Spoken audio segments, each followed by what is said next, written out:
अस्सलाम वालेकुम नाज़रीन, मां आहियां शुएब अली उमरानी ऐं तव्हां ॾिसी रहिया आहियो BR टाइम न्यूज़। सभ खां पहिरियां शामिल कंदासीं हीअ रिपोर्ट। वफ़ाक़ी हुकूमत पारां कोरोना जे वधंदड़ वबा जी रोकथाम जे लाइ सॼे मुल्क में कारोबारी सरगर्मियूं राति 10 वॻे बंदि करण जो फ़ैसिलो। पार्क तफ़री मार्ग शाम 6 बजे बंदि। सुभाणे सॼे मुल्क में समूरनि शहरनि खे मास्क पाइणु लाज़मी करार ॾिनो वियो। वफ़ाक़ी वज़ीर असद उमर जी सदारत हेठि NCOC इजलास में कोरोना जी सूरतहाल जो जाइज़ो वरितो वियो। इजलास में NCOC पारां अवामी मेड़ाकनि ऐं अवामी हंधनि ते मास्क पाइण वारी पाबंदीअ ते अमल दरामद यकीनी बणाइण जी हिदायत। सिंध में कातिल कोरोना ते ज़ाब्तो न आयो। गुज़िरियल 24 कलाकनि दौरान वधीक 7 मरीज़ हयातियूं विञाए वेठा। फौतियुनि जो अघु वधी 2611 थी वियो। सूबे में 316 नवां केस रिपोर्ट थियण बैदि मुतासिरनि जो अघु 1,44,765 थी वियो। वॾे वज़ीर मुराद अली शाह पारां कोरोना वबा ते जारी कयल रिपोर्ट मूजिबि कराचीअ में सभ खां वधीक 231 केस रिपोर्ट थिया।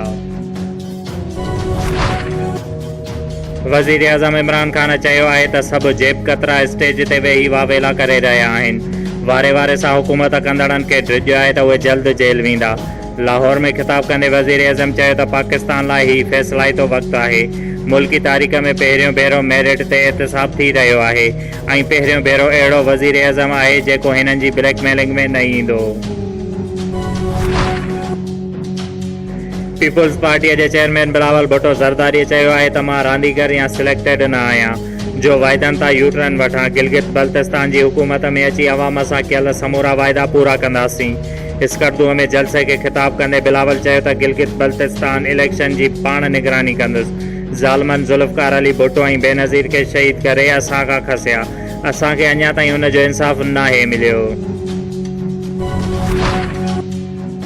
क़ौमी असेंबलीअ में PDM जे जलसे में इदारनि ऐं आइन बाबति कयल तक़रीरुनि ख़िलाफ़ ठहराव मंज़ूर। वफ़ाक़ी वज़ीर मुराद सईद ठहराव पेश कंदे मुख़ालिफ़ धुर जो एहतजाज। PDM जे अॻुवाणनि ते इल्ज़ाम मढ़ियो त हुननि क़ौमी इदारनि ख़िलाफ़ ॻाल्हायो ऐं आइन जी भञकड़ी कई। मुराद सईद चयो त अदालत नवाज़ शरीफ़ खे कूड़ो ऐं नाअहल साबित करे चुकी आहे।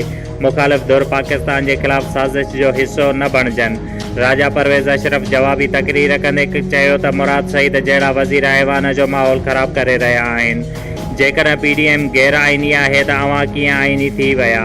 मुल्क जो आइन अवाम खे एहतिजाज खां नथो रोके सघे। क़ौमी असेंबली इजलास में ॻाल्हाइण जी इजाज़त न मिलण ते पीपुल्स पार्टीअ जे आगा रफ़ीउल्लाह ऐं डिप्टी स्पीकर विच में सख़्त जुमिलनि जी ॾे वठि। मुसलसिल घोड़ करण ते डिप्टी स्पीकर सार्जेंट घुराए आगा रफ़ीउल्लाह खे ऐवान मां ॿाहिरि कढाए छॾियो। मुख़ालिफ़ धुर पारां स्पीकर जी डाइस जो घेराव। पार्लियामानी मामलनि वारे वज़ीर अली मोहम्मद ख़ान जो चवणु आहे त रूल्स तहत स्पीकर जी कुर्सीअ जो एतिराम न थियो त MNA जी मुस्तक़िल मेंबरशिप बि मुअतिल करे सघिजे थी। अॻूणे वज़ीर आज़म राजा परवेज़ अशरफ तरफ़ां मुआफ़ी घुरण बावजूदि आगा रफ़ीउल्लाह खे ऐवान मां 1 मिंट लाइ ॿाहिरि निकिरणो पियो, जंहिं बैदि डिप्टी स्पीकर पंहिंजी रूलिंग वापसि वठी छॾी। पीपुल्स पार्टी आइन जी भञकड़ी करण ते वफ़ाक़ी हुकूमत ऐं सदर आरिफ अलवीअ खां इस्तीफ़ा जो मुतालबो करे छॾियो। सेनेटर रज़ा रबानी चयो त सदर आइनी फ़र्ज़ निभाइण में नाकाम थी वियो आहे, खेसि इस्तीफ़ा ॾियणु घुरिजे। इस्लामाबाद में प्रेस कॉन्फ्रेंस कंदे रज़ा रबानीअ चयो त ऐवान सदर खे ऑर्डिनेंस फैक्ट्री बनायो वियो आहे। पार्लियामेंट खे बिल्डोज़ कयो पियो वञे। हुकूमत पार्लियामेंट खे गैरफ़ाल करे छॾियो आहे। सदर काज़ी फ़ाइज़ ईसा समेत 2 जजिस जे ख़िलाफ़ रेफरेंस मोकिलियो जेको आइन जी भञकड़ी हुई। सदर सिंध जे बेटनि ते कब्ज़े लाइ गैर क़ानूनी ऑर्डिनेंस जारी कयो जेका अदालत जे हुकुम जी बि भञकड़ी आहे। शुएब अली उमरानी खे ॾींदा इजाज़त। वधीक ख़बरुनि ऐं अपडेट्स लाइ ॾिसंदा रहो BR टाइम न्यूज़।